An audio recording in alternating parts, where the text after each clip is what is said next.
Thanks for coming back. So pull out the yellow sheet of paper in your packet of information. You can ask a question tonight of one of four ways. You can line them at the podium, that podium, over there. You can write down your questions and pass it in to one of our helpers using the yellow sheets in your packet. So anybody up here, and I'm not sure where Amy went. Way over there. There, the hands in the air. You can email your questions to questions@kennett.pa.us. So that's QUESTIONS, plural, at Kennett, Pennsylvania, US. You can stay after the presentation and talk to any of us or all of us. Having said all of that, this is sort of like introducing Santa Claus. We have a distinguished gentleman who has graciously agreed to serve as our moderator this evening. Many of you know our friend and neighbor, Leon Spencer.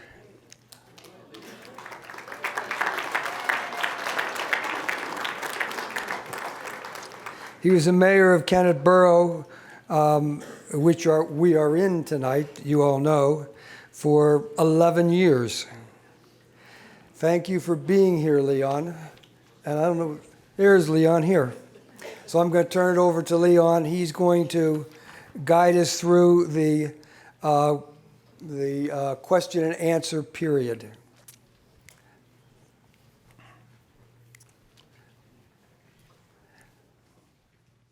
Good evening.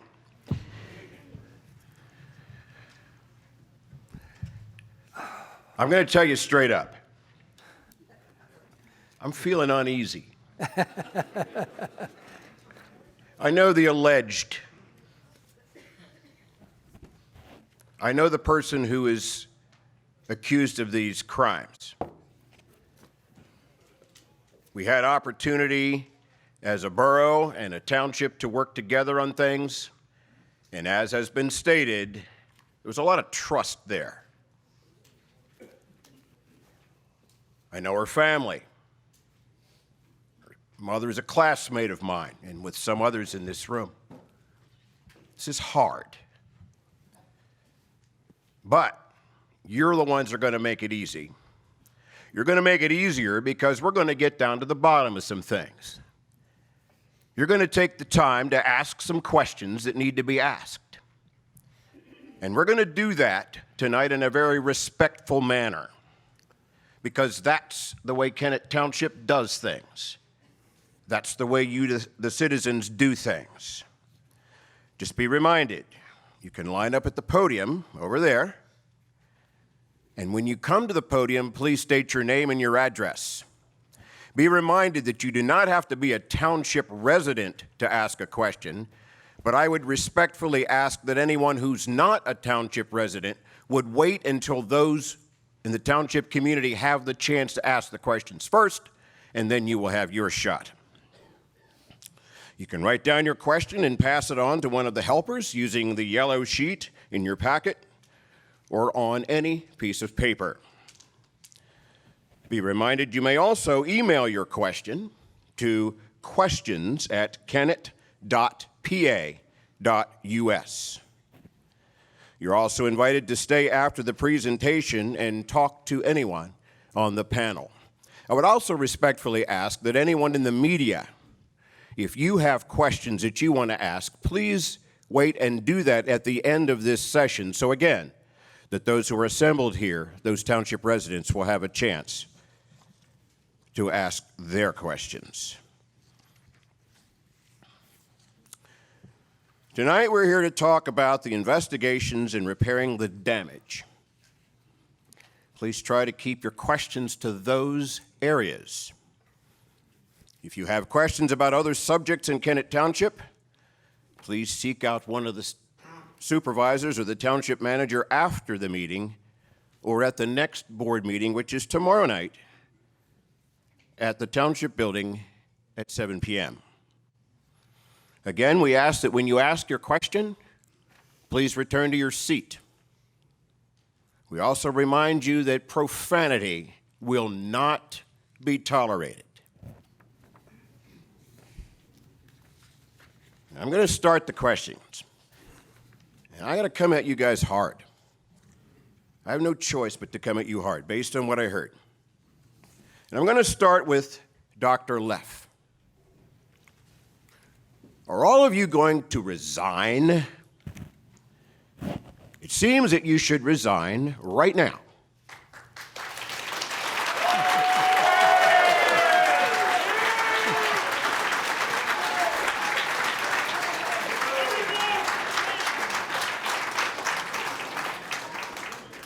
Some of the things we've heard tonight suggest incompetence and that you do not deserve to be here. What is your response?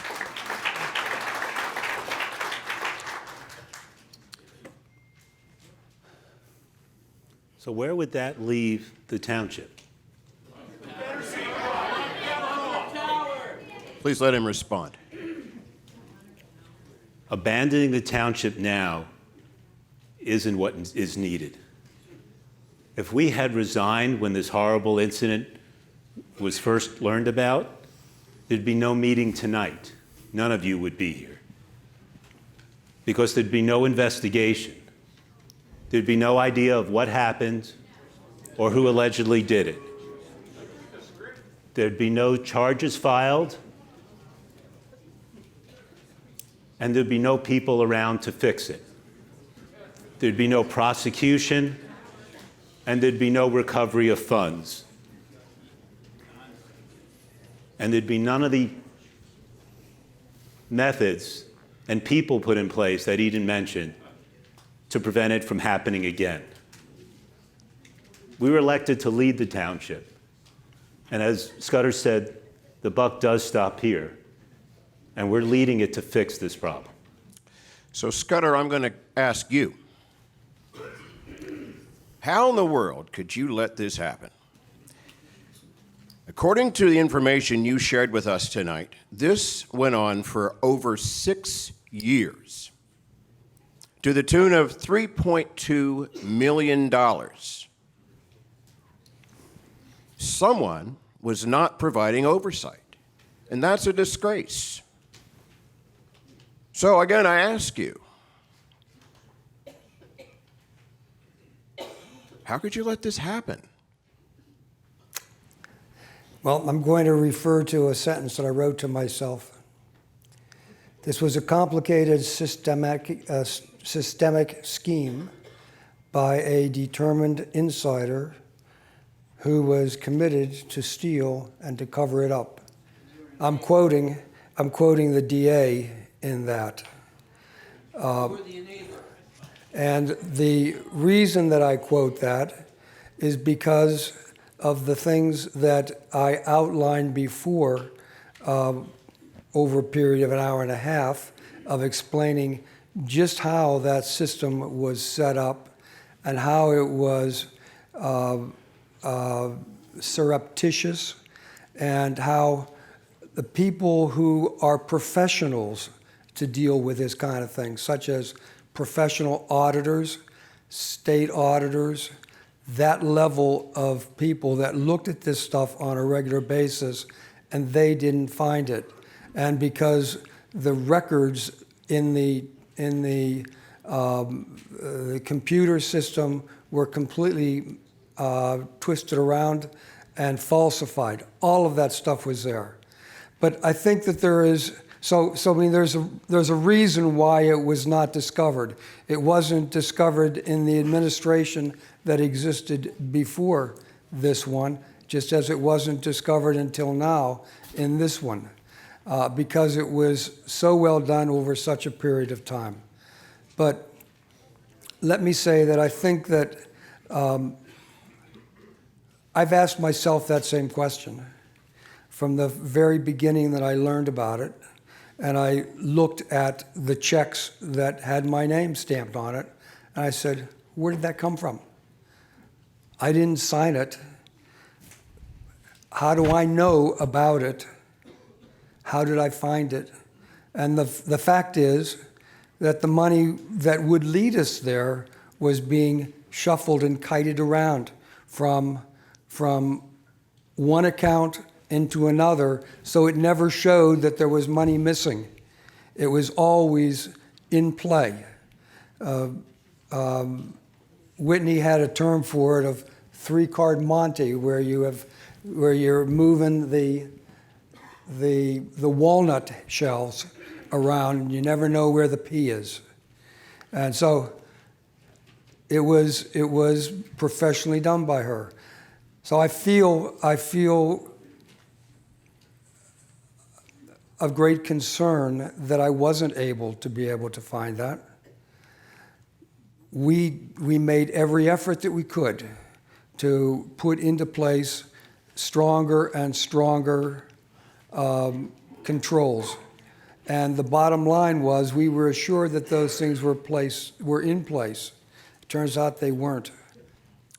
So it's a continual one domino after another. So many different things going on that was never able to get it out. But the bottom line is I feel that pain just like all the people in this room feel that pain. And I find that terrible that any of us have to go through this. The fact is that we discovered it, and we're the ones that are confronting it to deal with that problem. So, all right, that's he answered the question. He hold on.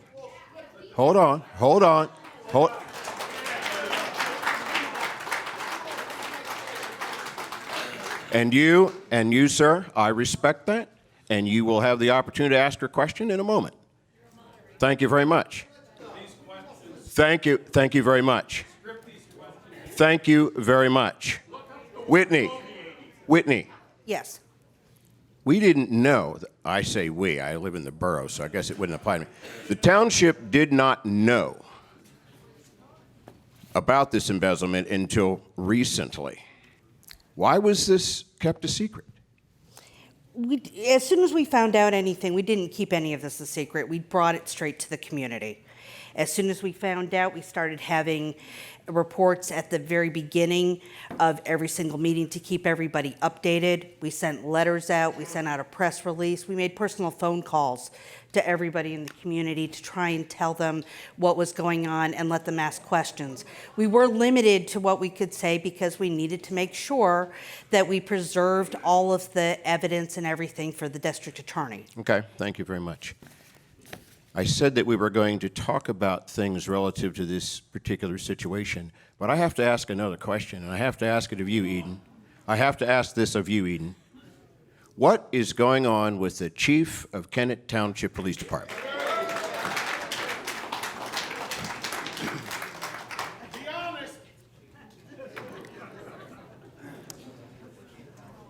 Be honest, an Eagle Scout is always trustworthy. So personnel matters are complicated. And unfortunately, this is a personnel matter, and it's Kennett Township's policy, as along with many other municipalities, not to comment on matters of personnel until the matter has concluded. So with that, there's really not a lot that I can say. When the process is concluded, I will be willing and able and frankly eager, as I am with all things, to communicate that to the public. I don't believe in creating mystery where it doesn't need to exist.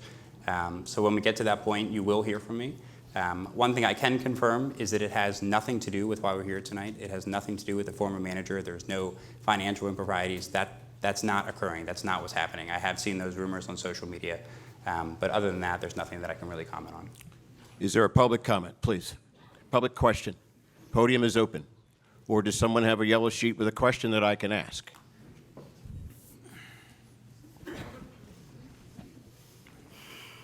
If you will, again, a reminder, please state your name and your address. Thank you. Good evening, everyone. My name is Joseph Lacey. I live on Baineswood. My name is Joseph Lacey. I live on Baineswood Drive. You can tilt that mic towards you. There you go. So I actually sat here incredulous in some things I've heard here tonight. I do have some questions, but also this impacted close family members and close family friends of mine. This goes back, so folks know, prior to 2010. Are you aware in 2008 of the allegations made against Ms. Moore for fraudulent use of the credit card at that time and fraudulent use of a resume, or actually her resume had been falsified for her educational experience? Mr. Stevens, Scudder, I assume you're the longest tenured. Can you answer that, please? Yeah, when I was running, I heard rumors to that effect, and I asked people about it to see if I could find out, and I could never find any documentation of it. So the answer is that I did not really know it. Scudder, let me chime in on that. There were two prongs to your question. The one was about misuse of a credit card. The other one, Resume. Basically falsification of resume. I don't know about the resume part. I was aware of the allegation concerning the misuse of a credit card or some purchase of, we never figured out whether it was an ATV and or a widescreen TV. televisions. Yeah. So we heard the allegation. Okay. I will tell you that through the course of what we were doing, in the course of our conduct, we asked everybody that we thought who might have specific knowledge of that if they could provide some additional information to help us corroborate that. And what we ended up with at the end of at least 5 or 6 interviews that I can think of, and that includes folks here and folks who are no longer here, we ended up with an allegation without any support. Part of that is because, or maybe because, we were out of records. There was if you take a look at the criminal complaint, there's a reference in the criminal complaint to records predating 2012 being destroyed or unavailable, and it was difficult. Without any more specificity, we were stuck with, here's an allegation and we don't have anywhere to go with it. Thank you for your question. Well, the follow-up question to that, are you aware, and you came on in 2010, on public record, that there was a request for a forensic audit to the town supervisors at that time? And were you aware in 2010, as you came in to clean that up, that that was on public record, that a forensic audit was requested because of the allegations against Ms. Moore at that time?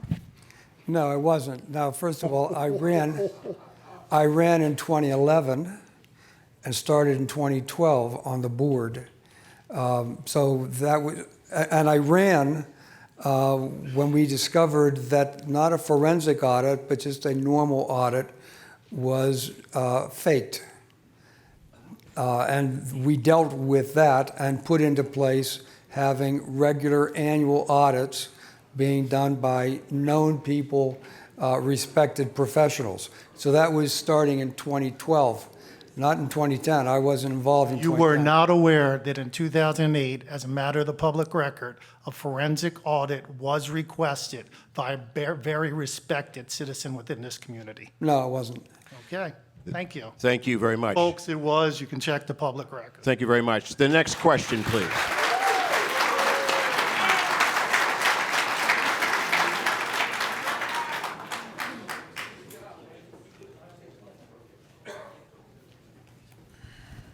Good evening. My name is Victor Manning, and I live on Wooddale Drive in Kennett Square. Can you tell us that for sure we know that the total is $3.2 million, or does it have an opportunity to grow?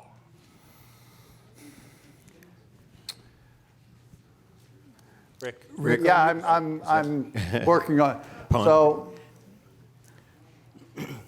the $3.2 million is a number that the district attorney and his folks decided there was sufficient evidence to prosecute on, okay? I think if you look at the complaint and even the press release, it alludes to transactions that occurred prior to that time frame, so I think it talks about 2013. For criminal, and I'm an accountant, I'm not an attorney, so understand that. But my understanding simply would be, for criminal purposes, it's 3.2. There are some additional transactions that, for what I'll characterize as civil recovery purposes, we would potentially consider adding to that. It's going to be a function of the adequacy of the evidence and the supporting documentation to be able to ascertain. Sometimes we're trying to ascertain, is there a benefit to the township or is there a benefit to the individual? So it's hard to say, but I can tell you that there are other transactions that we would consider in a civil context, but not in a criminal context. Are they millions? I'm going to say no. Are you free to estimate what they might be? I'm going to have to say no, because I want to look at them in more detail, and then we're going to have to make that assessment. If they're not $1 million, are they more than $500,000? Probably not. Again, We're dealing in thousands. My suspicion is we're dealing in thousands. But the other problem we have is, as we get prior to 2013, we don't have any supporting documentation to even look at. One more question, if I may, sir. yes, sir. How much is it going to cost us for all these accountants and lawyers that had to be hired? That question could best be answered by Eden. Sure. So I don't know what the total cost of that recovery is going to be, and I think that some of our costs in this process are able to be recovered, which I'll pass along to Joe. But to date, as of the beginning of December, and the board is going to be presented with bills to authorize tomorrow, so it doesn't include those numbers. But to date, we've spent about $350,000 on this process. And sir, your best guesstimate? Oh, For I'm the not total? prepared to guess. I could ask Joe or Rick about that, but I'm not prepared to guess on this process. Very good. Thank you for your question. Thank you very much, sir. And as the next person comes forward, I'm going to direct this question to Joe and possibly to Eden. What is the Pennsylvania Municipal Code? What does it mandate with regard to audits? Is it semi-annual, annual? What is the requirement of a municipality in the Commonwealth of Pennsylvania? So the second-class township code requires that there be an annual audit of the township's accounting of their finances. That is usually interpreted to mean that there's what's called a DCED report, which stands for the Department of Community and Economic Development. That's what's been occurring up to this year. I don't want to classify it in others, but the GASB audit, which is what we're moving towards, is much more thorough and much more comprehensive. It's night and day, But it is annual. Thank you. Eden, let me ask you a question. That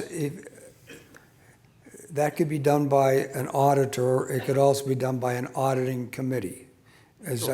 And in fact, it was done by an auditing committee for the township up until 2011 or 2012, until we started using a paid auditor, a CPA for doing that.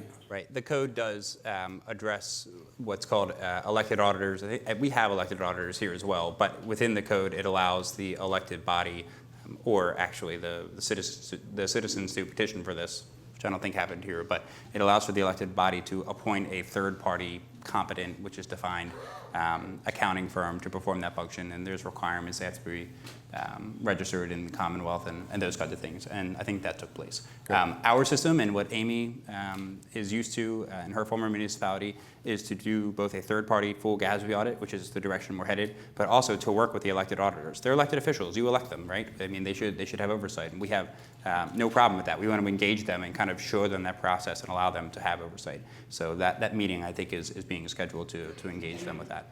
Next So question. it doesn't have to be one or the other. Great, thank you. Next question, We have please. the other sheets, too. Good evening. My name is Louise Johnson. I live on Wilkinson Drive in Landenberg, and I decided to come up to the podium because I'm the newly elected auditor for New Garden Township, so I'm listening with great interest to everything that's being said. I'm also the former mayor of a town of 25,000 people and a former Exxon executive. And I want to compliment you on the excellent job you've done to remediate and some of the things I'm hearing of how you plan to make things better once the discovery was made. However, let me add, Lisa Moore has been made out tonight to be something of a cross between Warren Buffett and Albert Einstein. She is not. Some of the things she pulled were right out of the Segregation of Duty Handbook 101 and should have been discovered long ago.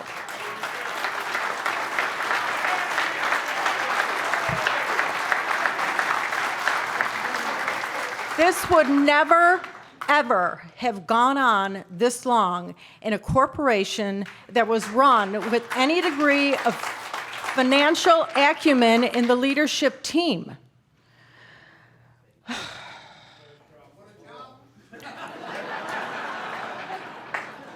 Do you have additional I comments? am sure, yes, I do. I'm sure you are very excellent in your fields of medicine and law, but I would submit you are not qualified to do the job of running this township as a business.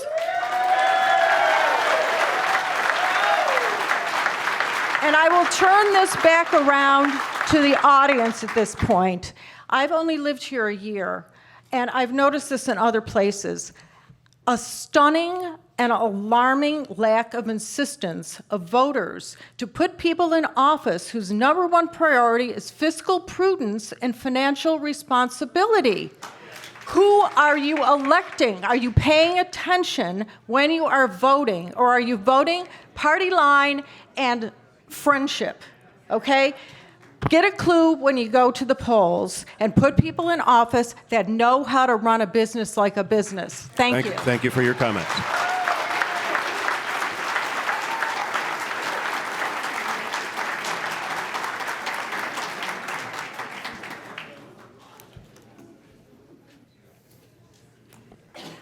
Hi, I'm Andrea Doyle of Longwood Drive, because there are 3 Longwoods around here. The first question is reflective of the time spent that Lisa Moore had a job. According to the press release in December 10th, it said she was hired in 1997. So that, if she's 46, that made her 24 years old. She worked here for 22 years. 2008, she didn't update the computer software. 2010, she became the manager. 2013, that's the only records we have for 6 years. So what about the other 16 years? I know paper files, but is there some sort of, FBI, someone that can go into the computers to find that? Number 2, I had the same question about the investigators, who's paying. And then number 3, on the November 2020 ballot, is it time to put 5, not 3, on the ballot? So, the initial question? I can answer one part of that question. you. I can't answer all of it. So I do know that during the course of our work, so the last 6, 7 months, whatever it is, the district attorney's office, and you can see references to this in the criminal complaint, the district attorney's office took possession of multiple computers, and they have a forensic tech out there who made efforts to recover data, et cetera.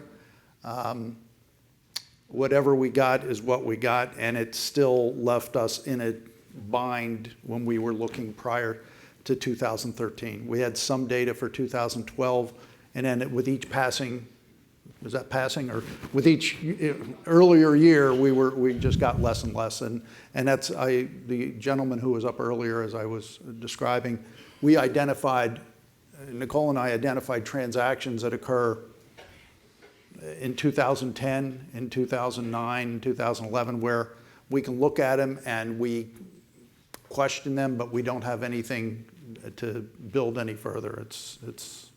So that's that. I can address that part on the computer side, and I don't think I can. What were the other 2 issues? One was already asked, and the other, is it time? Oh, okay. Then that's not my issue. It seems that that's something to be answered by this body. That's something that this body will address. Thank you very much for your questions. Next question, please. While you're coming up, I'm going to ask this. Were the supervisors aware that Lisa had mandated that only she was allowed to open the mail? No. No. That was probably one of the most shocking things, actually, this summer, was, when I became an elected supervisor, we no longer had offices right there in the township building. So we were doing everything by Dropbox and email, and we would come in for meetings. So there's no way on a day-to-day basis without living there. And the way the township supervisors and second-class townships in the state of Pennsylvania are signed up, this is a part-time job. We get paid the luxury salary of $2,500 a year, and I have a day job, as does everybody else. So we would come in, we've been spending, typically up until this point, we would spend, 10 to 12 hours a week doing different things and going to different meetings for the township.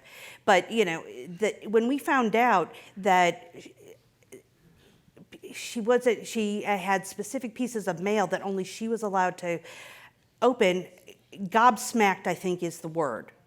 There are things like that when I heard them, I think appalled and disappointed, just don't even begin to scratch the surface. And that's the part that's really, really hard. If you go into a business, if you go into the dentist and whatever, you don't know who's opening which pieces of mail or whatever. And I could not imagine that nobody would even say anything or think that that was weird, that the incoming mail, that they could only open certain pieces of mail. And that's the part that's very disappointing. Thank you. Your question, sir. Thank you. My name is Bill Shelton. I live on Willow Glen Drive in Kennett Township. I want to thank so many of my neighbors for coming out here tonight. It's a very nice thing to see so many people, and I hope you do this on Election Day as well. That's when it counts.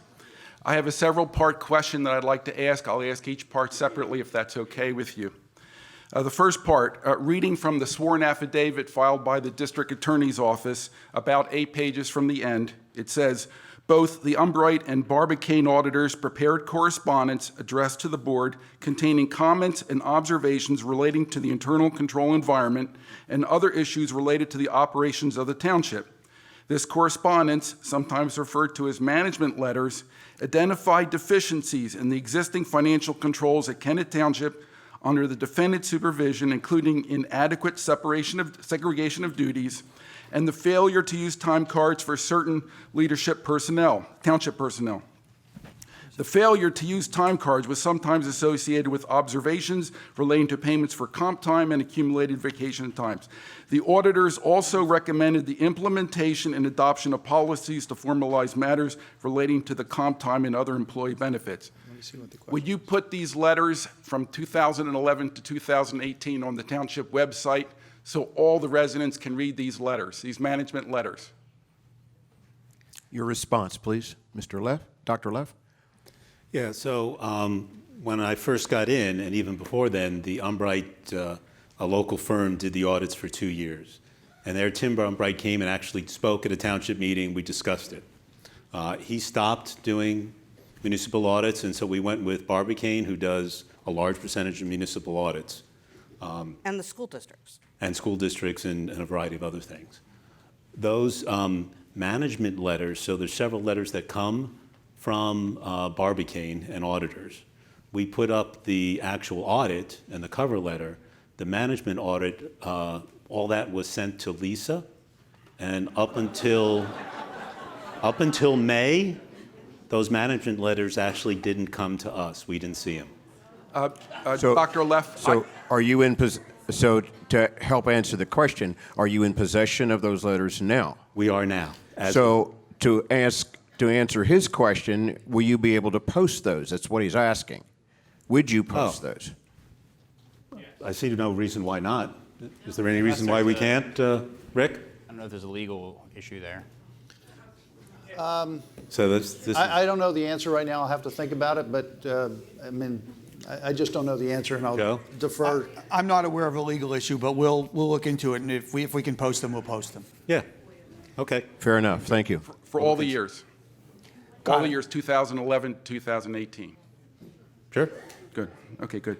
The second part relates to the first part, and that this is the next paragraph down in the sworn affidavit filed by the District Attorney's Office.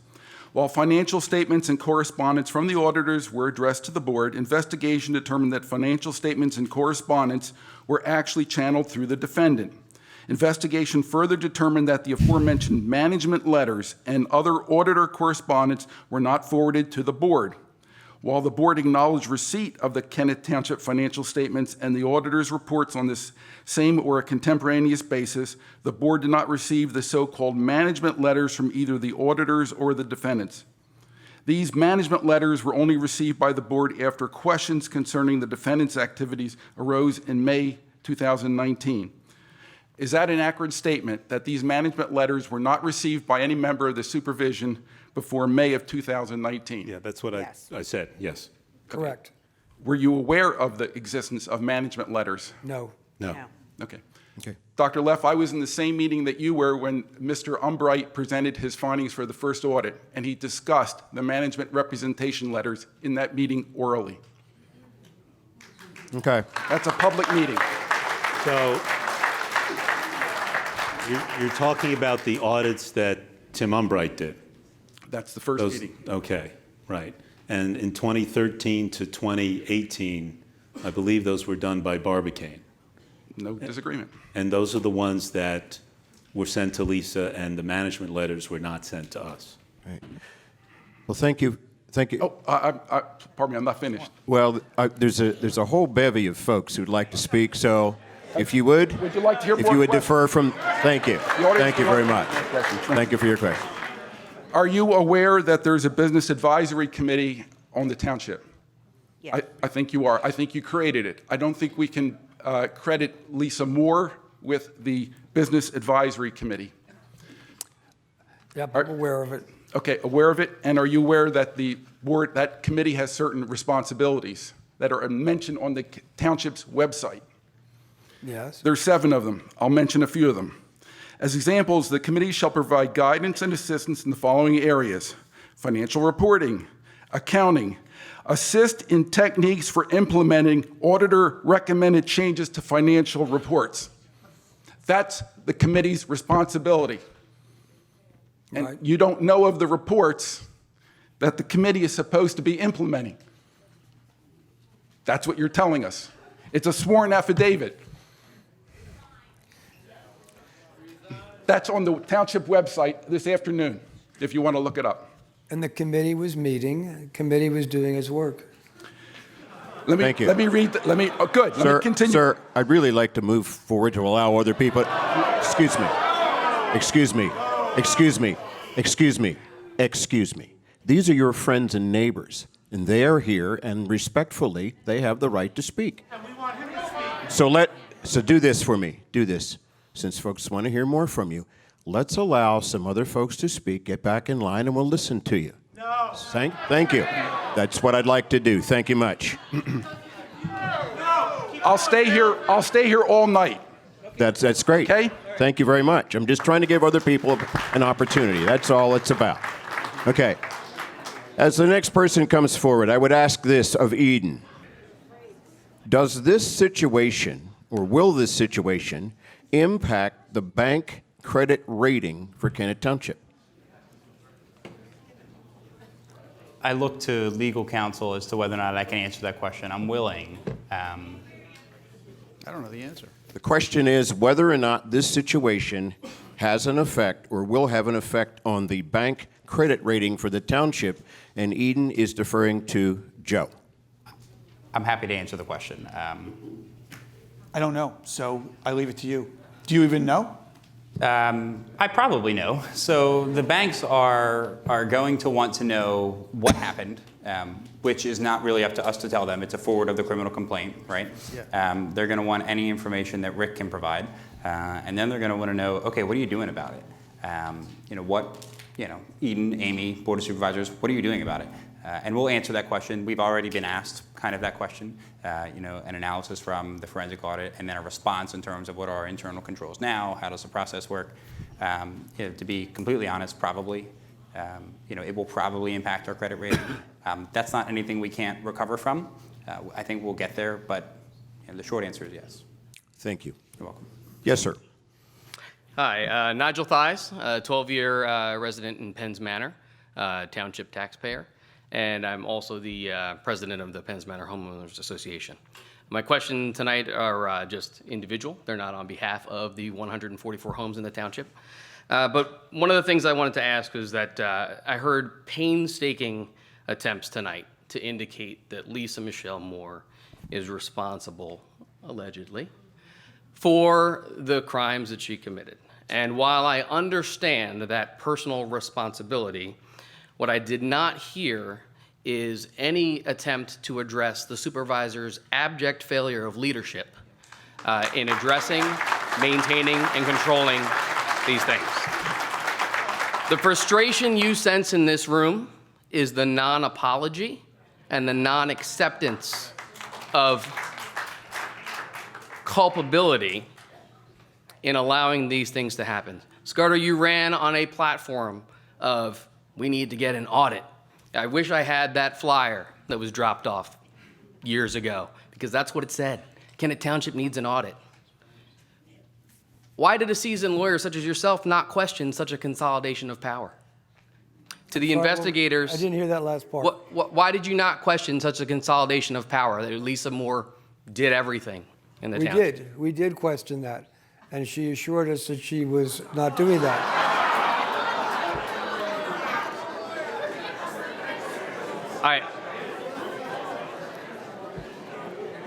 Listen, there are other people in the township. She has an assistant. We were worried about the long hours she was working. She hired somebody else back in 2016 or so, just about the time I came on the board. That seems to be about the time she also started. There were some escalation and things that were going on. So one of the things we kept on talking to her about how important it was to segregate duties and to make sure that she didn't have full control, because it's a big responsibility. It's one of those things, like whenever I was treasurer of the Junior Board of Christiana Care for a while, and I wouldn't even write checks to myself. I would make the assistant treasurer do that, because I wouldn't even do that, because I keep it straight. I only use a blue-black pen, so you can't, you know when it's original signature and you don't. But That's what you do, or that's what you did in other positions. Why did nobody say, why doesn't Lisa do what I did in other positions? And I think question, all right? I'll answer it. I did very specifically say to her, I said to her, Lisa, it does not look good that you handle all of the financial matters. We need somebody else to do it. She said that she would do it, and I would question her about it after that, and she said that she had other people's staff in the township who were sharing that responsibility so that it was being done. Now, That's not holding people accountable. Let's let our questioner have the floor, That's please. not holding anybody accountable. You're just asking. So maybe my question wasn't good enough, so you could tap dance around it. You asked a question, you didn't do anything about it, right? So that failure to lead enabled the behavior. I think one of the things that I'm fully sympathetic with that position, except that I can't say to Lisa, when I told her to do it, and she told me that she did it. Now, it's shame on me that I believed her. That's true. Shame on me that I believed her. But that was the nature of the relationship that was there. And that situation was there before I came on, and I thought I had changed it after. Turns out that I hadn't, because she kept obfuscating and twisting it. Yeah. Sure, Richard. Yeah, to give you an example, when Scudder was running the first time, the Board of Supervisors at that time spent $37,000 in legal fees to oppose his right to know request, to get the information about finances of the township to the public. Okay. When he became chair, we put the township checkbook online, or what we thought was the township checkbook online. And in retrospect, it wasn't. Okay? Mm-hmm. When we got in there, we said we need two people looking at the books. There were, but then Lisa did other things. She did other things to chip away at all the checks that we had in place. And they were small, simple things that on their own maybe weren't threatening. But in total, in terms of when we talk about the complex scheme, when you add them all up, it does that. Okay. We had annual audits. Yes, they were DCE level audits that cost $7 to $10 grand a year. The GASB ones cost 20 to 30. And as you heard, forensic audits cost a lot more than that. So the question is, at the time we were looking at it, we put more stuff in place. And in retrospect, it wasn't enough. Yeah. Other question? So just to tease that out, what discipline did she receive? I was disturbed to hear you told her to upgrade the accounts to make them more secure, and she didn't do it. If I don't do something that my boss tells me to do, I get fired. Yeah, we learned that after she was caught with her hand in the till. So we fired her. So yeah, No, that's we disciplined her. But unfortunately, we didn't know about it before that. Okay. So Because we thought, from what she told us, that had been done. I get that I'm gonna not really get answers. So, I just there's a clear lack of humility from the supervisors, and don't mistake the applause that you heard for Eden to be, hey, well, you know, we had the bad news portion, he had the good news portion, so people clapped. No, people clapped because it actually sounded like something that was truthful, that there was accountability and clear communication. So, I would take that under advisement, and because if you don't, well, you'll be held accountable at the ballot box. Thank you very much. I agree with you. Thank you. This is horrible. It is. Standing up in front of all of you and talking about you is one of the most personally devastating, humiliating I commend you for that. evidence Stuff. of my entire Yeah. life. Yep. You know, this is not why I got into this, and it's really, really hard. You know, and it's hard because finding out that you've been systemically lied to and everything, when we're getting vouchers that are signing all of the bills for every month and double checking them and looking over them and making sure they're okay, and then finding out that she's leaving things off and there's ACH deposits going on and money being transferred. You know, that the devastation to find out how many lies, big and small, were going on has been personally horrible, and then finding out that there was attempted fraud to then and forgeries to try and cover it up made it even worse. Whitney, It's thank you. been personally awful. Whitney, thank you very much. Yep. Thank you. And just a super brief question for the investigator. Well, first, quick statement, don't stop investigating, because I think this goes back past the destroyed records and goes back to the other previous township supervisors. But my question also to you is, so there was a claim made that, you know, we found that it was her and she was only paying herself and, you know, the one boyfriend with the sham marriage, and that no supervisors were involved or, you know, culpable at all, or receipt of payment. How did you, in the course of the investigation, certify that the rubber stamp checks, any that may have gone to a supervisor, was not just necessary but proper? I'm not certain what the second part, proper, means in this environment, so I'll pass on that. What we did with, so I mentioned earlier that we had determined that the formal accounting records of the township were not reliable. That's the term I'll just put to it. And there's a whole bunch of reasons why they weren't reliable. What we ended up going back to is what I referred to earlier as third-party records. What do I mean by third-party records?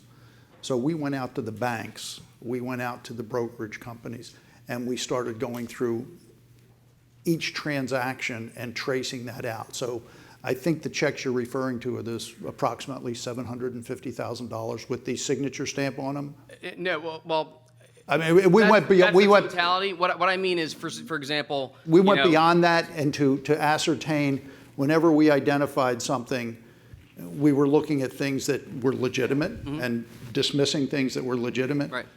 What we did here is when we found something that didn't pass the smell test, if you want to call it that, we traced them into specific accounts. Yeah, and I guess my question is, like, so if, say, the township paid for maintenance on road vehicles, right?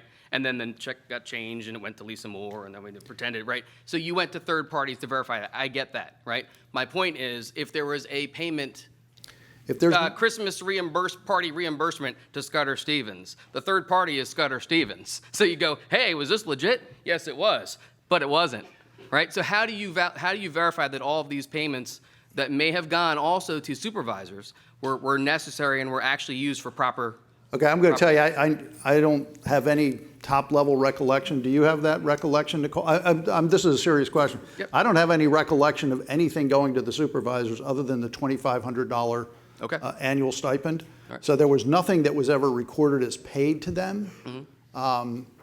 We were looking for fictitious entries and looking for transactions where it says it's paid to John Jones, but let's look at the back end. Right. Let's also, one of the things that in the accounting record that was being used is this is built into the software, where you can go in and you can extract certain reports if you know where to go.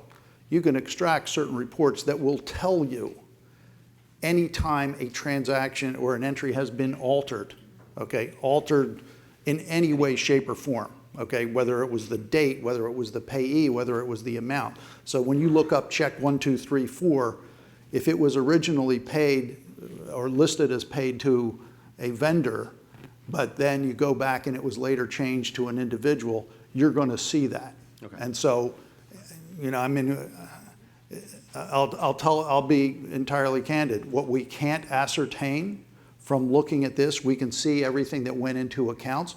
We can see where money, and there's more than enough examples in the complaint as to the disposition of what I'll characterize as disposition of these funds. Was there something that occurred after that? No. Right now, we can't tell you that. Thank you very much. Thank you for your very time. much. Thank you. Thank you very much. Let me just put it on the record very clearly that there were no checks ever paid to me other than the payment that I got as a supervisor of $2,500 a year, which was mandated by the Commonwealth.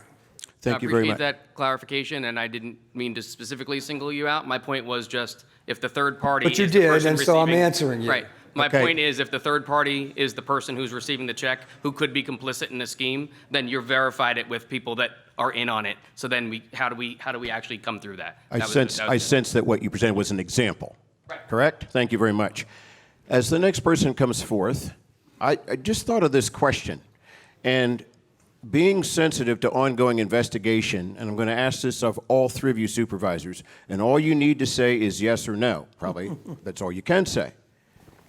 Were you ever given any indication by other members of the township staff that there were improprieties? No. No. No. Thank you. Sir. Yeah, hi. My name is Doug Minnick, Williams Lane in Greenwood Hills. I'm going to keep the questions to my neighbors, the paid professional talent, right on, going to do well. I appreciate, you guys serving on the board. I know how it is. I've served on boards. I run a small business. It's probably a thankless job. So, and I have questions for the board. You can answer one because you are a unanimous group, and I have a question for the township manager. So, I've heard this, and it all makes sense. Is there some, would you look inward, is there some failure of our own culture that has allowed this to happen? Because I hear blame, no blame, responsibility, no responsibility. But again, as a steward, I feel responsible and I would look at everything. And I am much more careful with other people's money than I am with my own. And so from a cultural point of view, any one of you can answer it for the group. Do you see something going forward culturally that you want to change? Because I've sat in meetings, some of them contentious. They're not always as constructive as we'd like to think they are. Again, I know it's a thankless job, but how do you see this cultural component? It's a simple question. I think it's simple and it's important. You know, one of the things that, as we've reflected over time about what's going on here, is, you know, there was very much a homegrown culture. Lisa and a lot of people in the township have worked there for years and years. One of the things that struck me when I first became a supervisor is that in some ways, being the elected official, you are the variable in the equation, and the people who are there running the township on a day-to-day basis are the constants. You know, cultures are often dictated by the leadership that's there, and I think by the choice in our interim manager and then our replacement manager, I think it says a lot about what we're looking for in terms of accountability, transparency, and the things that we believe in, and trying to be much more communicative and open with everybody. One of the first things that I was interested in doing when I became a township supervisor was making sure that you could now stream all of the meetings so people could be more informed. The agendas were online. You can now pay bills online. We upgraded the website and did those things so we could be more responsive to everybody in the community. And again, it's, you know, when I first came in, the first thing that I did was sit down with Lisa, and Lisa told me how we did things here. So in some ways, I feel that I trusted somebody who, you know, every indication throughout the community, she was trusted, and it's my fault, right? You know, because I trusted her, and I take full responsibility for that. But again, there's nothing more horrible than finding out that you've been systemically lied to. There's just not, and you know, and I can't apologize to all of you enough. And I just want to make it better, and I think we've been trying to do that. You know, we have been, since the moment that this happened, you know, it's taken hours. I'm glad I still have my day job. And it's been really difficult. But we've done everything and dropped everything to try and do the right thing by the township. And that's what's most important. And I think, you know, as when we sat down with Dave Woglum and we were looking at new managers, one of the things he said is, you know, this happens and people get through this on the other side. In some ways, by getting the forensic audit and kind of stripping this down to the studs and rebuilding it out, I have confidence that now with all the different things we put in place, that it really will be better and we will end up stronger afterwards. Thanks, Whitney. But it's just, it's not easy. Thank you, I'm Whitney. sure you Dr. will. Leffer, do you or Scudder want to respond to this gentleman's question, please? Sure. I mean, I tend to talk less than the other two supervisors, but in terms of culture, it's sitting down at the end of the table to our left. When we looked at a number of well-qualified candidates, we chose the person that we thought would best lead the township to the future for a lot of reasons. The big aspect is that somewhere along the line, you know, if you're in the business world, the CEO sets the tenor and the culture of the township. You know, I feel strongly, and I believe I speak for the other members, that we believe Eden's a great choice for leading the culture of the township in the future. He's focused on what's doing right by the township, and maybe a little less so in terms of looking into what's best for any individual employee. He's going to look, and the themes that he gives are what's best for the township going forward. And that's what we've done from day one. Whether we thought everything was fine with the way it was working before, when we learned that it wasn't, and now what we're doing to fix it is what's best for the township. Other question? Oh, I'm sorry. I'm really don't quite understand your question.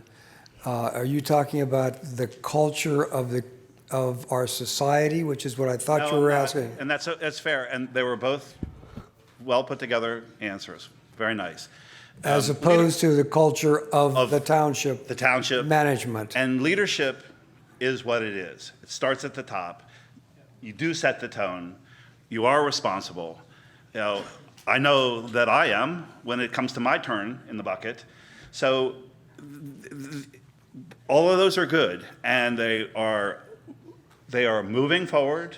They are taking and learning, and I would like to just turn it slightly on its side and look at, you know, is there something that we did wrong where I don't want to put words in your mouth. I don't want to put, were we too sure of ourselves? Were we too cavalier? Were we too unattentive, right? And relaxed, right? Because those are the parts of the culture that allow these kind of things to percolate. You're asking about the culture of the township management. Of the Board of Supervisors, yes. Okay, all right. And so Because I have a question for the township manager. I'm going to try to answer from my perspective. I met with, from the time that I was elected and was serving, I made it a point to go in and talk to Lisa and to work with her on a broad spectrum of things that related to the township, where it was going, what its goals were, what it was trying to do. And I met with her, I met with the other employees, I worked with all of them in different matters, and I guess my conclusion is that I'm naive because my experience was that they were honest and that we were able to have a open discussion about any of the things that were needing to be discussed in relation to the township and the periphery of the township. And that went on for the length of time that I've been on the board, and she was still an employee. And so turn it sideways or whatever, the bottom line is that we were working together. That's why I said in my presentation, I said that it was particularly painful because I considered her to be a partner in so many ways in looking at what the township needed and how to go about finding a solution to do that. And I felt in so many ways we were accomplishing that. So this has been a terribly, terribly sad and disappointing event. But I relied upon my ability to believe her. And so. I recognize that. I appreciate that. I still look at you three as the leaders, and I expect my leaders to lead, take responsibility as such. So I'm going to move forward to my other question to the township manager. Eden, nice breath of fresh air. Welcome aboard. Thank you. So this is going to sound a little bit on the flip side of it. How do you feel about having a term limit to the township manager? And how do you feel about presenting it to the board? And I do not want to run anybody out of a good job, okay? But in my experience, through corporations and business, people get moved around because when people get too comfortable, things like this happen. So how do you feel about that? And how would you, if you saw that coming back into the board as a township question, how would you feel about that? So I'm not sure that I fully understand the question. I think you're asking, or at least implying, that at some point myself in this role will expire because the board will change. Is that what you're asking? Not necessarily the board, okay. But so let's just say a term limit, right? Could you envision accepting the job and take it full throttle and it only have an 8-year term? Sure. Yeah, so that's a good question. Now I understand. I appreciate the clarification. So I want to make something very clear. I came into Kennett Township to be the manager here because I wanted to be here. I want to be here, and I'm excited to be here every day. Maybe on a night like tonight, you think I'm crazy. That's fine. I really am thrilled to be here. So I came here because I wanted to. I left a really good job in a great place with a good team and a good board. I came here because I wanted to, with as much as I could with my eyes wide open. So, and not a day has come where I've kind of looked back on that decision and reevaluated it. I'm still happy to be here. So with that being said, if you research these types of things, kind of the life expectancy of a municipal manager in their role in the Commonwealth of Pennsylvania, it's about 4.5 years. Managers don't tend to last a long time. There are outliers on both sides of that. So you have 20 and 30-year managers. That happens. And then you have people who get in for a year or two and they flip. I'm here to serve. I believe in servant leadership. I'm not just here to serve the board. I'm here to serve the residents, which is exactly what I told them when I met them in July and August. I said, I'm here to serve. I said, but it's not 3 people, it's like 9,000 people. And I'm going to do the best I can for all of you, realizing that everyone has different interests and different objectives for the township. And it's my job to help the board sort that out, figure it out, set up a process for that, and then accomplish it accordingly. So one of the things that a professional township manager subscribes to, and there's ethics that kind of detail this, and if you'd like it, email me and I'll send it to you. but it's that you don't serve a political body like you do. They're elected officials, right? So by nature, they're a political entity. But as that turns over, it doesn't change anything that I do. I'll help the new board, if there were one, accomplish their priorities. But in terms of my process for managing the township, the standards that I have, our ability to kind of meet our obligations and requirements, that's the same. It's relatively boring stuff, but I think it's interesting, but most people find it boring.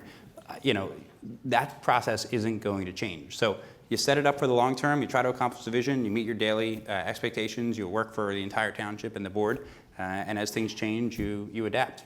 If a manager does their job well and you last 4 years, 8 years, 10 years, 15 years, the next person should be able to come in, they'll change things to their style and their culture, but they should be going after the same vision because that's set by all of you.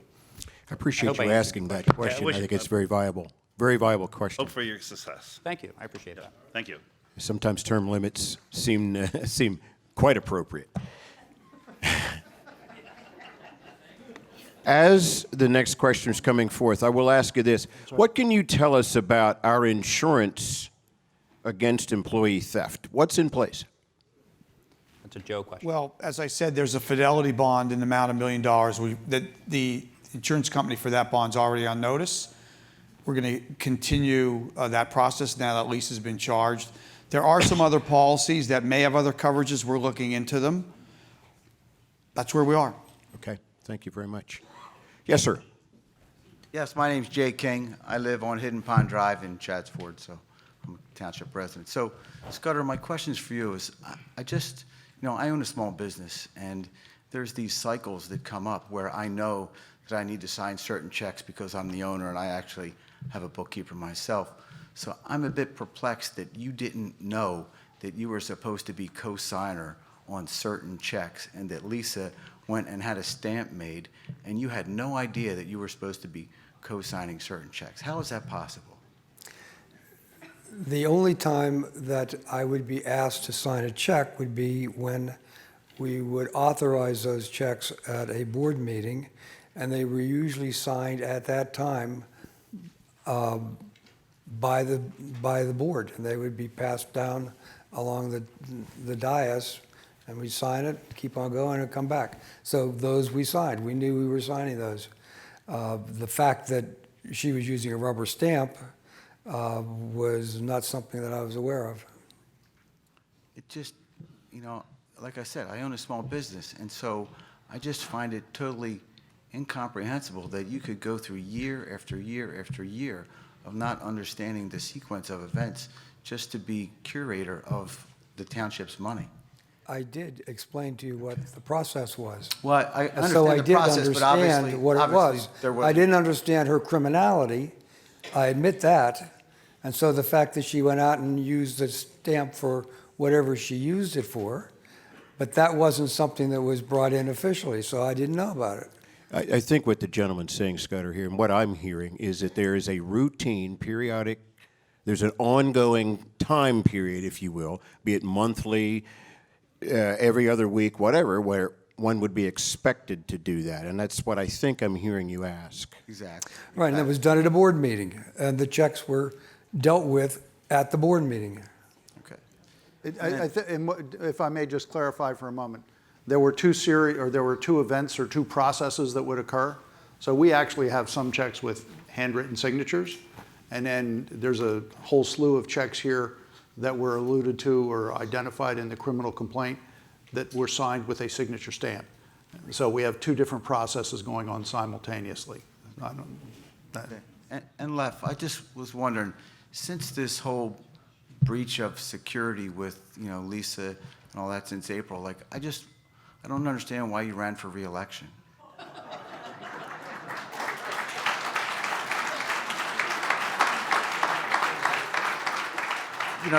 That would have been a perfect opportunity to where you kind of were there when the tumultuous time happened, and then you got the recovery process started, but you could have just said, I feel like I shouldn't be there because I'm really part of the problem.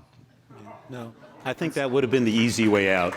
That would have been the easy way out. You're right. That's one You're right. way It would to have been the look at easy it. way out. But another way that many of us look at it is that on your watch, yours and Scudder's watch, Yeah. is that clearly, there was a huge breach in fiduciary responsibility.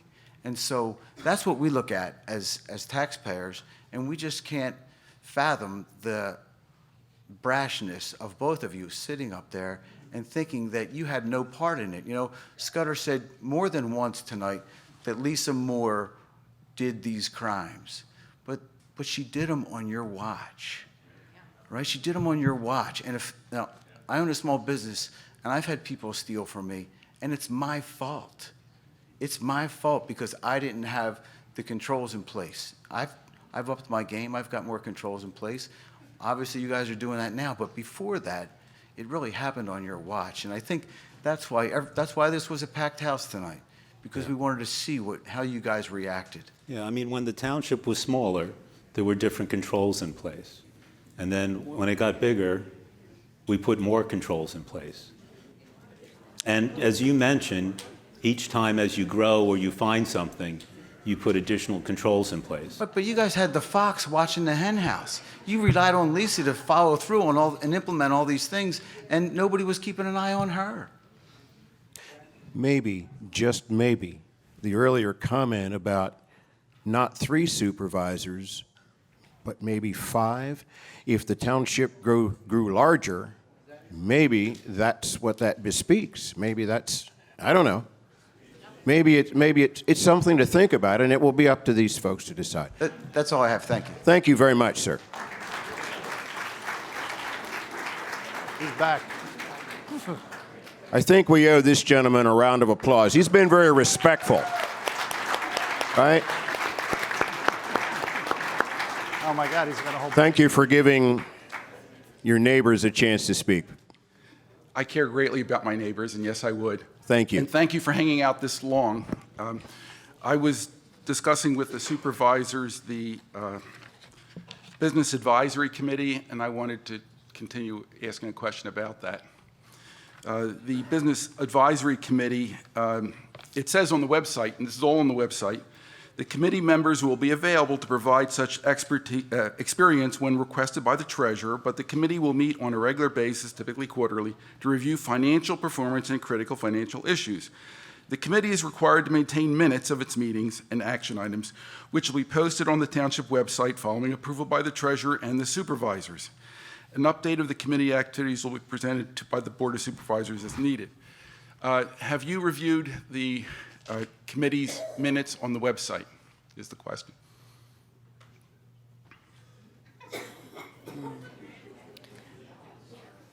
I don't recall having seen any minutes coming through.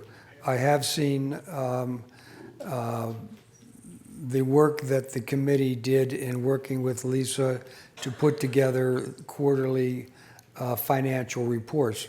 As far as I know, they didn't include minutes. They just involved the process of the committee working with her. So that happened quite often.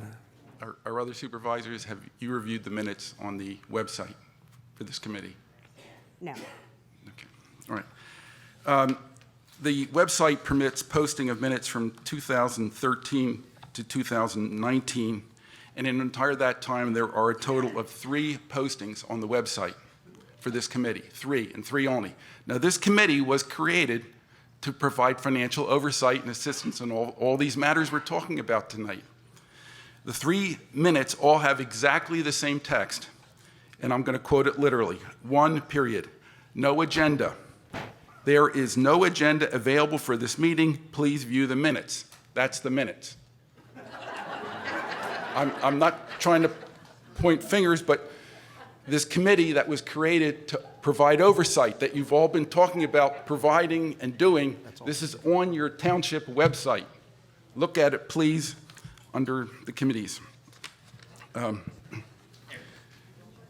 I find that startling, but that's documented.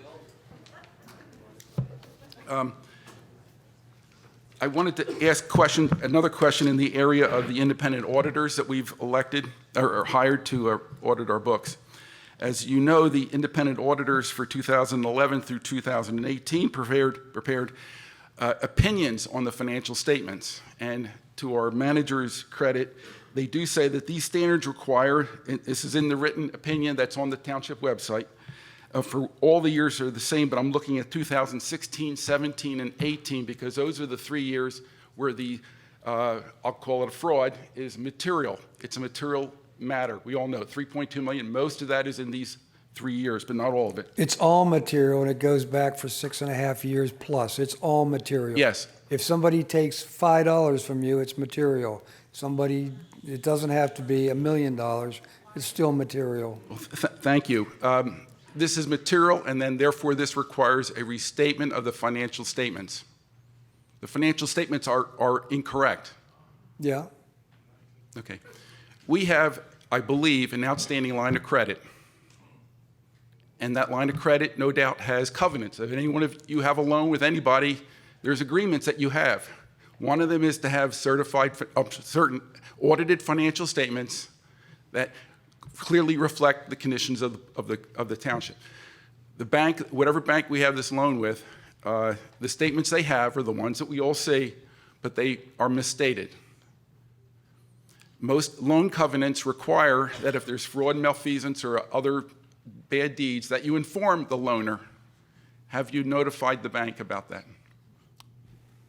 Yeah, I can answer that. So the answer to that is yes. I mean, the banks are certainly aware. We use local banks, and we are in discussions with them about this entire process and the burden that is on the township moving forward regarding those loan documents. So that's an ongoing process. I can see the look on Amy's face back there because I know that she's been dealing with it specifically the past couple of days.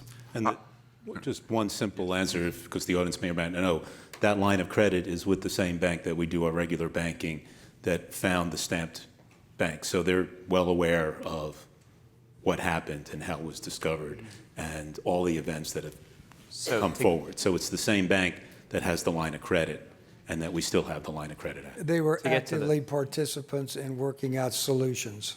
To engage, specifically engage kind of the heart of your question, there's more information that's needed, the impact on that line of credit. It could impact the open space budget next year. Like, there's a lot of moving parts to it. So Amy's working diligently to get that figured out with the bank, and we'll be able to report publicly on that. Yes. To have a better understanding. We're in the middle of a process. Any answer is not going to be satisfactory because more information is needed. To be direct to your answer, there's a credibility issue with all of the residents about the township's books, I'll say. I wouldn't even say it's the supervisor, the books. There's also a credibility issue with the banks and anyone else that might loan us money. And we're now in a position where we are borrowing money. So these bank relationships are critical from where we are right now. Your point's well taken. We're exploring that and getting to the bottom of it. Yeah. And we'll better understand that impact here in the next few weeks. And Eden, you've mentioned, at least when we've talked about it, that part of the reason to move to the full GASB, it's a multi-year process. Right. And it's going to take a while before we really understand the township books. So Amy and I mean, we're still working on, as I've said a couple times now, like, we need more information about how it's going to impact our relationship to the banks and taking on debt, that entire process. But our assumption is, until we have more information, we're not planning to take on debt. Like, that's just not a reasonable decision at this point. A lot more information is needed, and we need to tighten up our processes and be on solid ground with all this. So if we need money and we can't borrow it, what is our other alternative? So we're not running a zero budget, right? So we're not spending every dollar that we have or every dollar that we receive. Our general fund, which is a core operating fund, is in surplus of $150,000 next year. Across all the funds, I think the reserve amounts are in the ballpark of $4 million.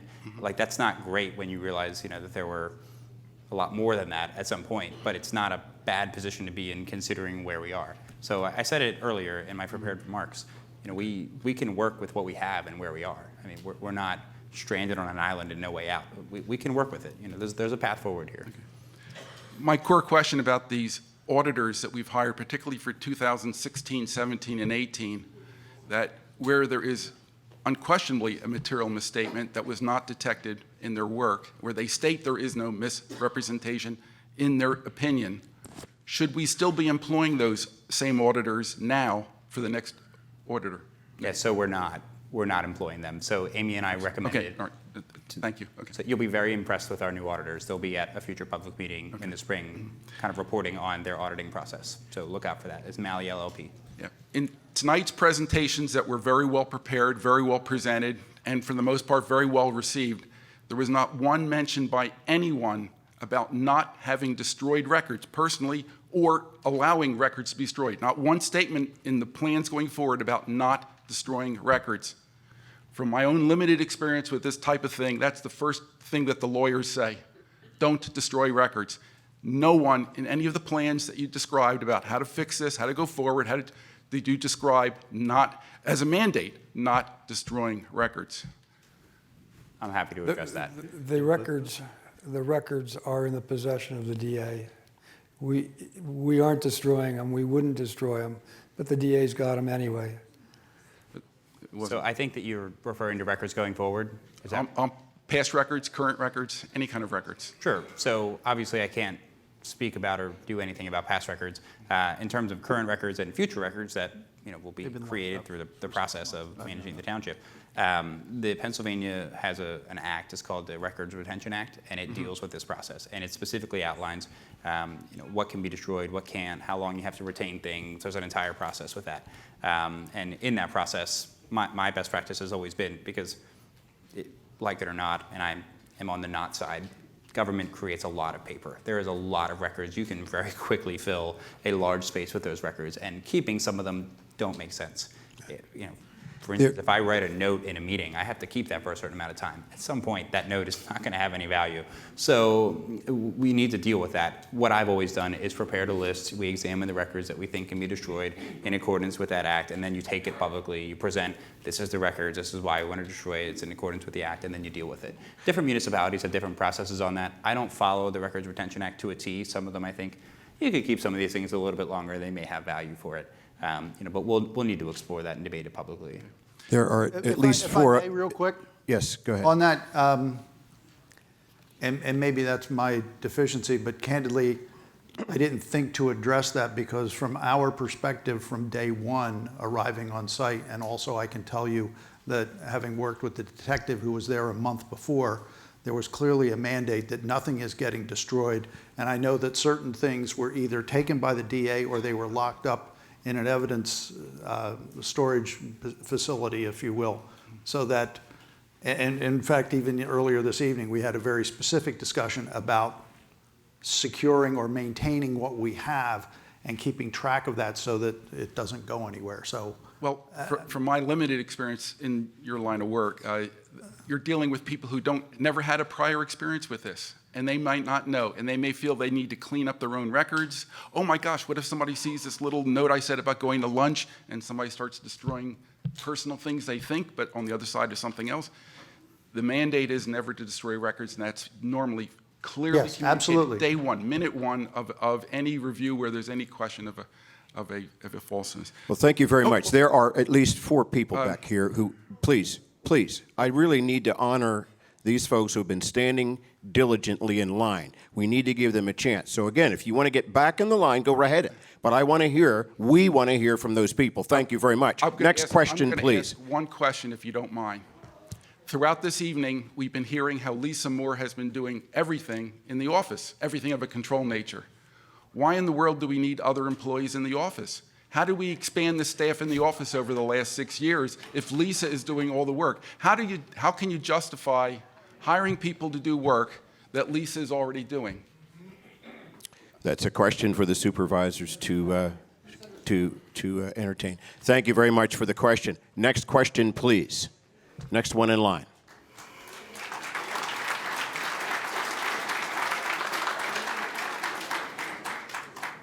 What the hell's John doing here? John Saraceno. Good evening.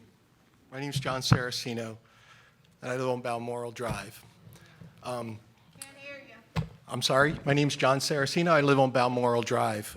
With all due respect to everyone here in the room, we have a lot of people who are probably CEOs of companies, know all about internal controls, know all about how to run businesses. And I have a couple of questions that I would like to direct more toward this end of the table because of my personal life experiences. But before I do that, one question. In 2017, Scudder, this I'll direct to you. There's a news article here. It states that the first accomplishment you had as the board was to serve as a key township touchstone in his 2011 campaign was to clean up the township books. He helped to hire a full-time accountant and an auditor. Who was the full-time accountant that was hired? The accountant that we hired was Umbright to come in and do the accounting that the fake auditor didn't do. And then who was the auditor? Who was what? Who was the auditor? This says here, the township, you hired a full-time accountant and auditor. So the accountant was Umbright. Who was the auditor? Was that Umbright? Yeah. So if the accountant was supposed to be doing accounting, how is it that Ms. Moore was doing all of the work and the bookkeeping and the accounting? Well, my recollection is the only person that we hired was Umbright to do the audit. I don't know about hiring a full-time accountant, so I don't know what you're quoting from, but that doesn't make sense. Quoting from an article here in the Chester County Press, dated November 21st, 2017, written by Richard Gall. He's sitting right here. Okay. Well, no, I'm just asking who was the accountant, because if we had a full-time accountant, then maybe this wasn't this, we wouldn't be in this situation. So I was wondering, the accountant is the same as the auditor? Yes. Okay. Yeah. No, there was. It was When only the one auditors- person brought in, and that was the accountant to do the audit. When the auditors engaged the township, were the supervisors involved in the engagement process? Because when auditors come in to engage, there's Yes. usually a meeting. They Yeah, of tell course you they all were. about what they're going to do. Were you involved in the engagement, the township supervisors, were you involved in the engagement process? Yes. So then, at the conclusion of the audit, was there an exit meeting? No. Are you talking about in 2013? Well, whenever Umbright or anybody did an audit, was there an exit meeting, and did they tell you of their findings? Because there's typically an exit meeting. And there was not. So this goes back to the management letters then. Yes. So why, if the management letters were addressed to the board of directors, they never got to the board of directors? Correct. And so where were the board of supervisors in the engagement and the exit process with the auditors? I can tell you, at least from my position, by the time, when I was elected, the auditor was already in place. So I was not involved in the selection of the auditor or had not met them. Yeah, I'm not referring to the selection. What I'm referring to is when the auditors come in, there's generally a meeting. The auditors will say, we are going to do this. This is what we're engaged to do.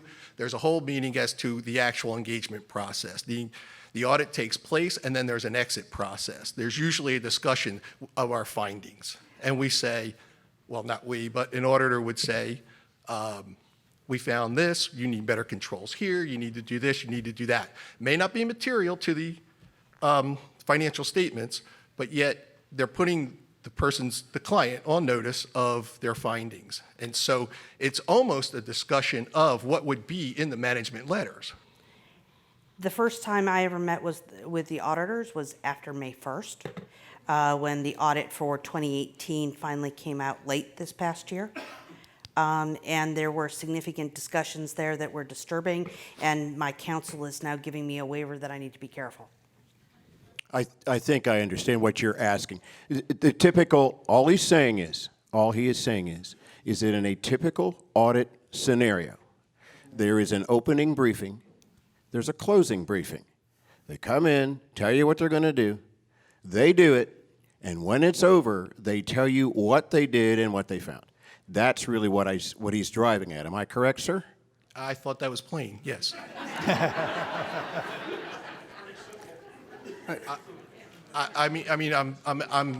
No offense, Leon. No, I I'm know. just trying to be I understand. direct. I understand. Yeah, I'm not sure. So that's fine. So my recollection was in 2013 for Umbright, I don't have a real clear recollection. I'd have to go back to the minutes to see. But he may have presented at a board meeting. But I do not recall ever having an exit meeting with any of the auditors, of which it's Umbright and Barbicane. Okay. I'm going to come down to this table, this end of the table a little bit. Mr. Palooka,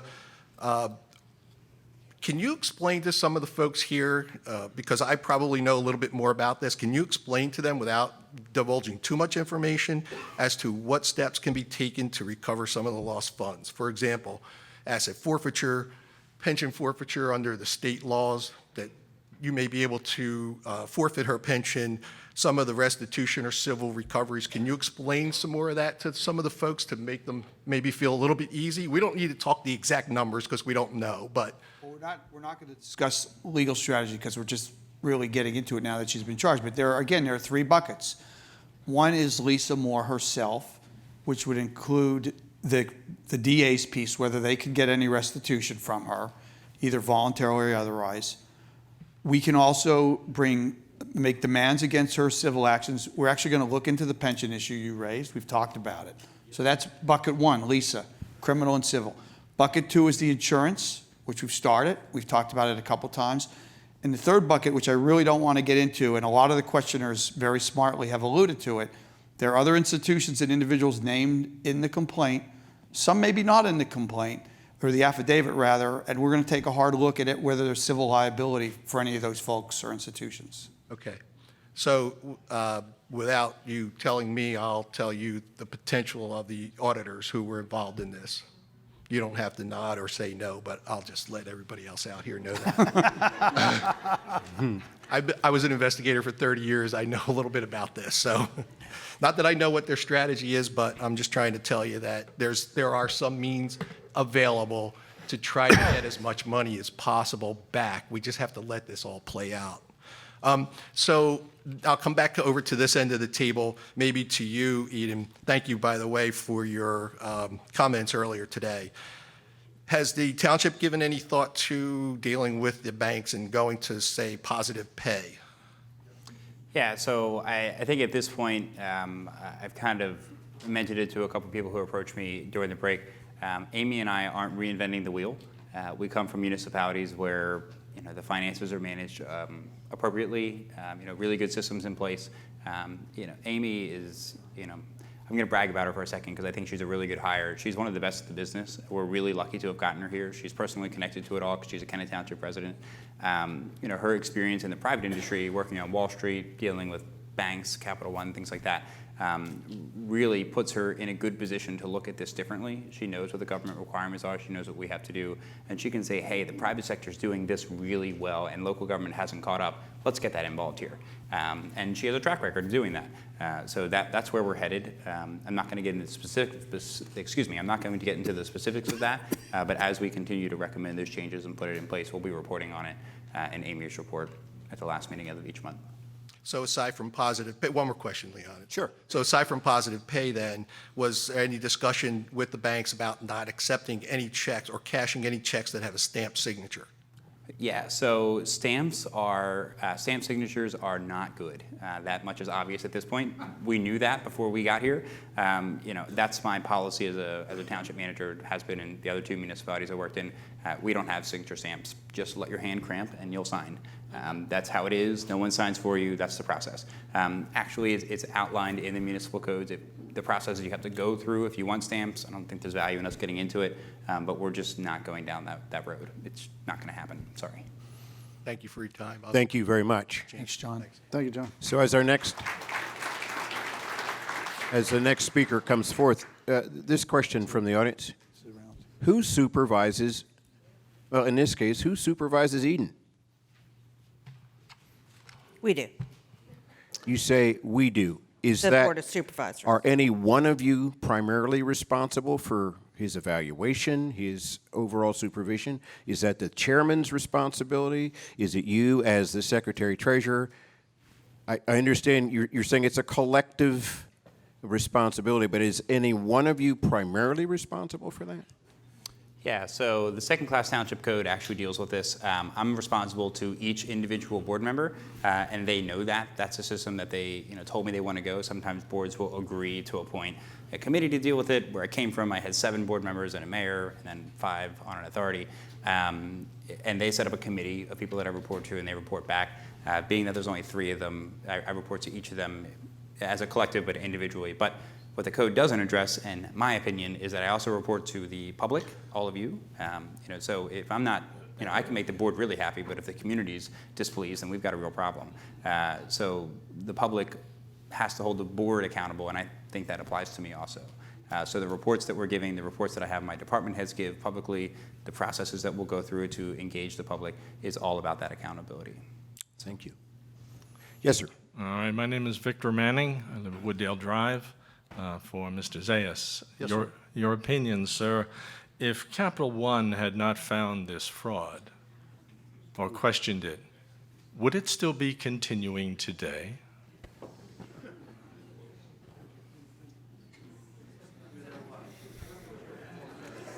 Wow. Just an opinion.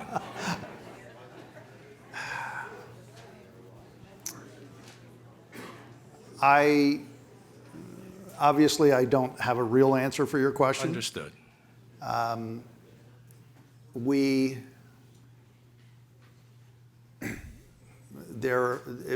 been through the control question and so on and so forth. Had it not been brought up by an outsider, you have to question whether it would have continued. That said, there were other things that I think I know that caused me to believe that it was falling apart anyway. And it would not have continued much longer. But that's looking at the other side, because So the potential was there for it to continue, at least for some time. The potential clearly was there for it to continue. Eden, you said, correct me if I'm wrong, that you were going to do a restatement of our financial statements?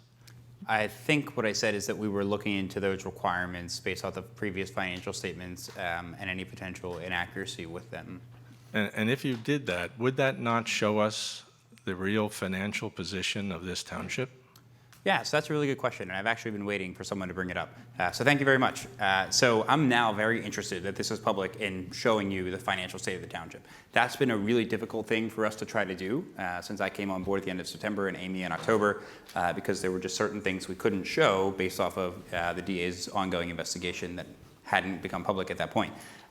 So we're interested in that. We're taking our first step with that tomorrow night, which will be the first board meeting that the board has had since all of this was released last Tuesday. So we're looking at credit card information, starting from the beginning of the year. We're going to try to show you all of the expenditures, budget to actual, starting at the beginning of the year. It's not a pretty picture. I can't promise, and I'm sure Amy's over there like cringing because of how much we've been working on this. It's not going to be beautiful. It will be what it will be in the best state that we can get it in by 7 o'clock tomorrow night.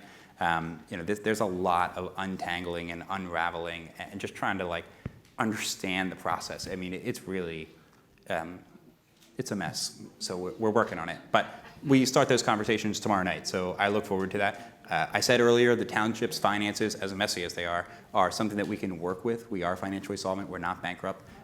So there is a path forward here. Is that going to be on the website? Yeah, anything that we put out publicly, we're prepared to put on the website. Absolutely. That includes the other exciting things we're not talking about, such as department head reports and all that stuff.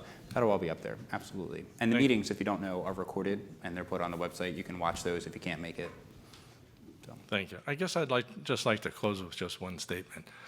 I've been in financial management for 40 years, and I have never seen such a debacle in terms of fiduciary responsibility. I find it absolutely amazing. Sir. Yes, sir.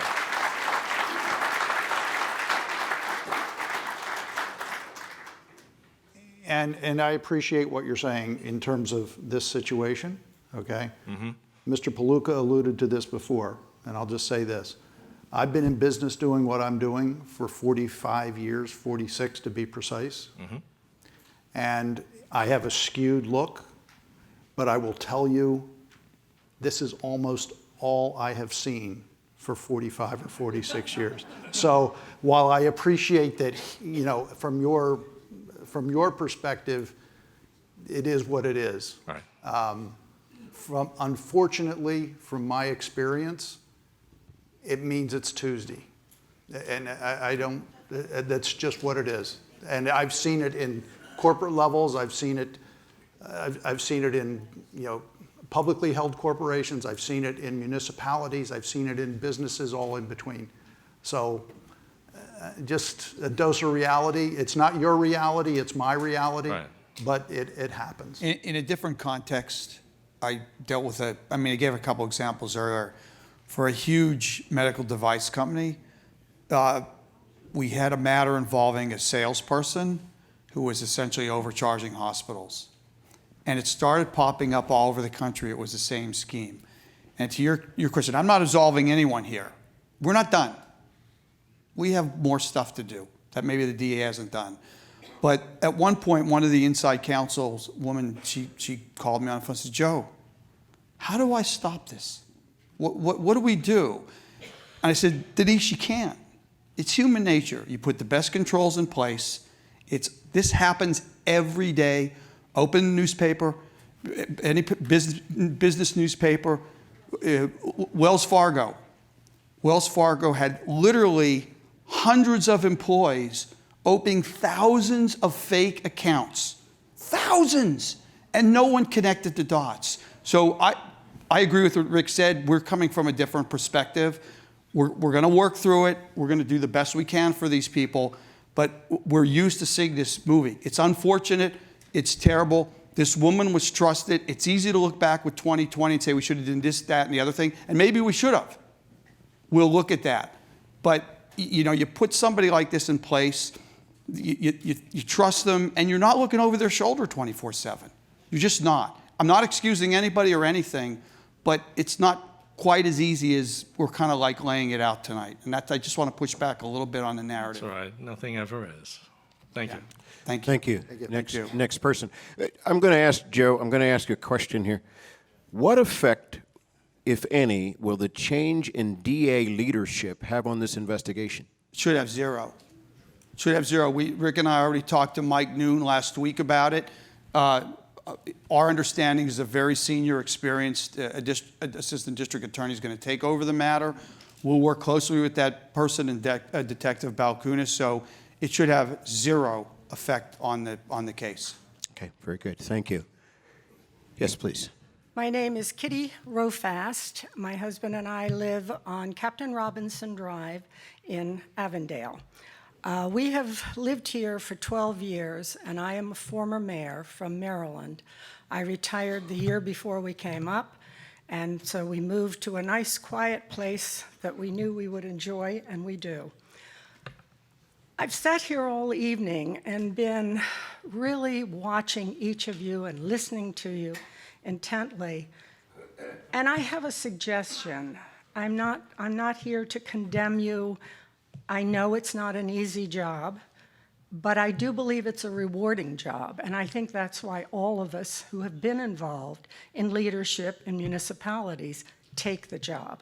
We want to do the best we can. We sure don't do it for the money, and there's no glory in being a municipal leader, but you get the satisfaction out of knowing you've done a good job. I think, and I don't know, that what you need is to belong to the Municipal League. Are you members of the State Municipal League? Not yet. It's in the 2020 budget. I agree. The PML is very good. Let me tell you, I was also president of the Maryland Municipal League. Where are you? Every municipal leader in Maryland belongs to the Municipal League. It's an educational organization. Most of us come to this position not really having had any background in township. So you need to have the education, and you get it from that organization. I don't know about Pennsylvania, how good theirs is, but Maryland's is excellent, and I can't see any reason why it wouldn't be in Pennsylvania. Yeah. They teach everything. The mayors know how to be a good mayor. in that organization when you leave there. And you don't leave, you're a member for the whole time, and every year you learn more. In Maryland, we have 2 conferences a year. I still attend them because I'm a former president.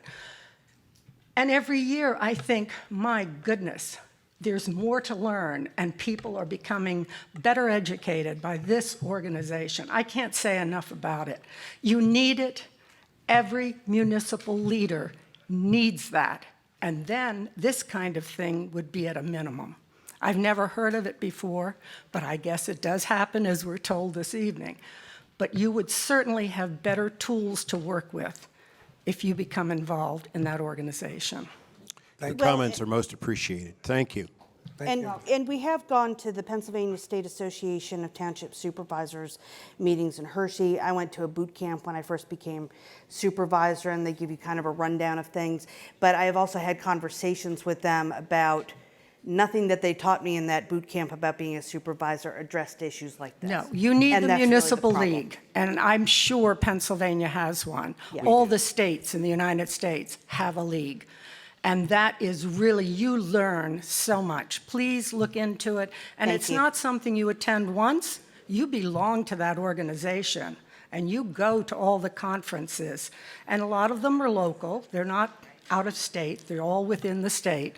So just look into it, and I really encourage you. You'll be surprised at what you learn. Thank you. Thank you very much. Next speaker. Sounds like something I should have done when I was in the mayor's office in Kennett.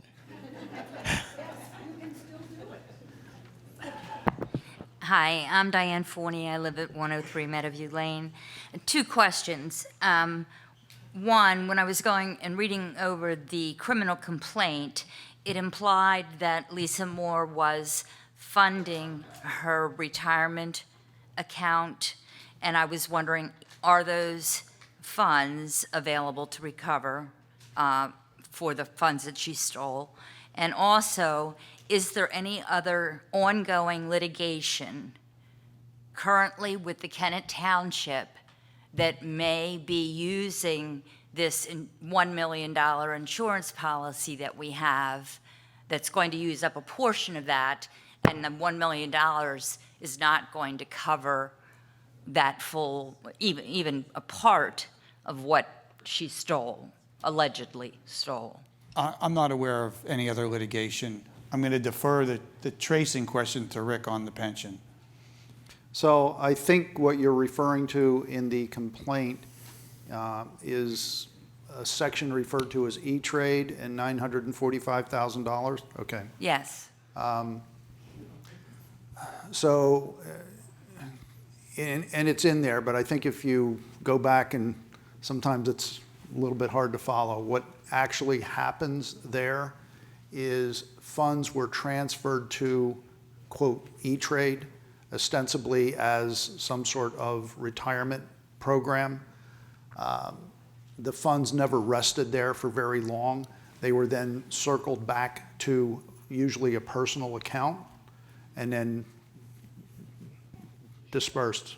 Okay, I just, No, I appreciate that. That's, I mean, if she has Yeah. $1 million in E-Trade. well, that we would try to get it. I mean, But I know that in some cases, that is protected by law. hence the try. But I will tell you that there was some nominal amount that I think we were able to, we collectively were able to freeze. Okay. When I say nominal, it's like maybe 40,000 or something, but I'm doing that from memory. Okay. And this is just a basic question. Lisa Moore's, I guess, salary when she started as township supervisor was $110,000. Just as an average person, over the years, watching one of my employees or coworkers suddenly, wearing Rolex watches, Gucci bags, expensive cars, like red flag. I don't think any of you noticed that perhaps she was being paid more than her $110,000. But you turned your head to that, and shame on you.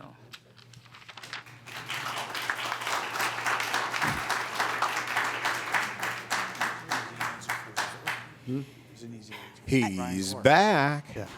Yeah. Just leave it go. Is it worth engaging? It's not worth it. Okay. My third time at bat here. I hope I hit a home run this time. There you go. There you go. And by that I mean is I know how hard all three of you have worked. I have a personal relationship with you, and I know how hard you've worked on so many things for the township.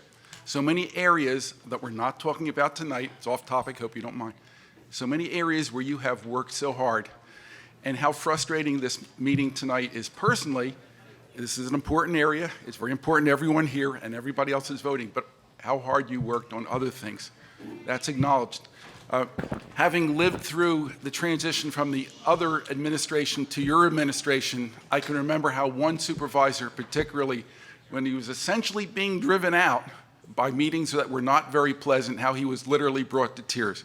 That's a private matter, but he was brought to tears by the way the audiences were attacking him in a public setting. And he was a servant, as you are, for a minimal amount of money. So my question, it really isn't a question, but I hope as we see each other in the supermarket or any place else in the township that we remain, all of us remain friends and respectful of each other, that we all tried our best to do what we can do. We all have strengths and weaknesses, everything else in life, but that we can actually look each other in the eye and say, I appreciate the good that you did, even if we had to talk about all of this stuff, which is significant, and money is very important to every person in this room, but that we can still talk about it in a matter of friendship and with respect.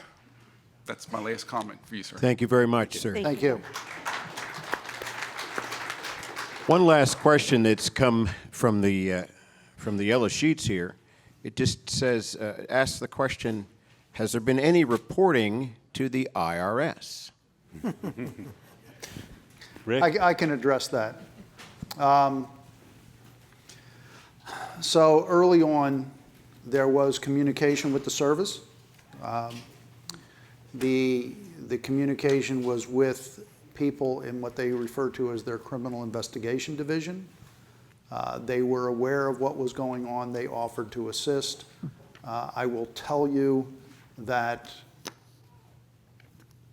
while they are aware, we, and this is both the DA and us, and part of my recommendation, having been with the service, we would not be sitting here 6 months or 7 months later. The investigation would have tracked out for at least another 6 to 10 months, maybe longer, because their statutes of limitations the statutes of limitations that the service deals with are lengthy. 6 years for criminal fraud. Yeah, so they would have had 6 years from, let's say 2000, let's start with 17, that's due in 18, they would have had 6 years from there. They wouldn't have felt compelled to act until 2024. So if you will, a decision was made internally that the DA had the information, the DA had already started the investigation, and we would continue with the DA and move down that path. So. Thank you very much. Are there other questions from the audience? I think my role is completed here. I will only say this, that I thank you for the spirit with which you accept hard questions. There were several hard questions, and we all know as leaders that happens. I pray the best for you as you move forward in all facets and all that you have to do. And thank you for the opportunity that you've given me to serve you tonight. Thank you. Thank you, Lane. I'm done. Since there are no further questions and our question and answer leader has stepped back, it's probably appropriate after nearly 4 hours to close the meeting. So I know some of you still have questions, and I'm sorry if we didn't get to your questions. All of us up here will be available after we conclude this meeting. We'll be glad to answer your questions, including you, Mr. Goff. If you are in your car on your way home and think of a question you wish to ask, send an email to the address on the yellow form, and we'll reply. Or come to the supervisors meeting tomorrow night at 7 and ask your question. Our video team tells me that we should have the recordings from tonight up within a day or two in case you would like to review this meeting on your TV at home. I'd like to thank all of our panel of experts here tonight and all our helpers, and to Gina and all the wonderful people at the Red Clay Room for all their hospitality and their help. Once again, thank you all for being here, for your concern for the township, and for your support and patience. I wish you all a good evening and wonderful holidays.